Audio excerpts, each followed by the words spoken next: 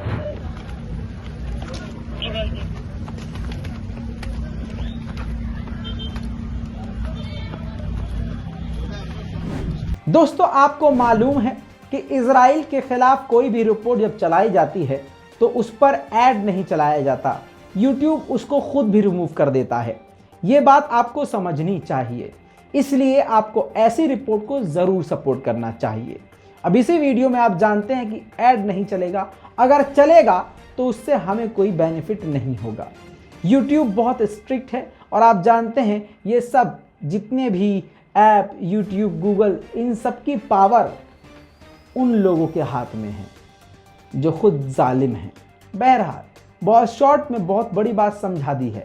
अब आप समझ लीजिए कि मस्जिद अल अक्सा के बाहर झड़प जारी है और आपसे गुजारिश है कि रिपोर्ट को शेयर ज़रूर कीजिएगा। झड़प इस कदर जारी है कि बच्चों और नौजवानों को मार पीट कर गिरफ्तार कर रही है इजराइल की मिलिट्री।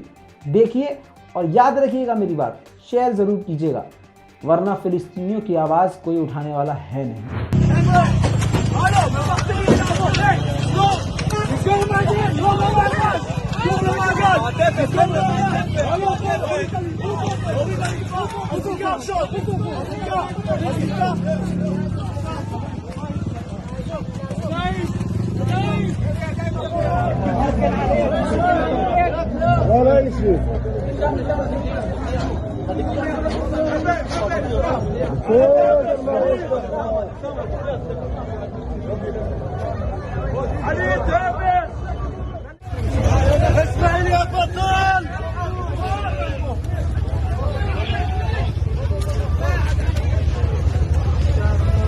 दोस्तों ऐसी सैकड़ों तस्वीरें आपको दिखा सकता हूं, लेकिन आपसे गुजारिश है कि हमारी हिम्मत को टूटने मत दीजिए। फिलिस्तीनियों की आवाज़ को बुलंद करते रहिए, सिर्फ आपको इस वीडियो को शेयर करना है। मैं हूं रज़ा और आप देख रहे हैं रज़ाग्राफी। जय हिंद।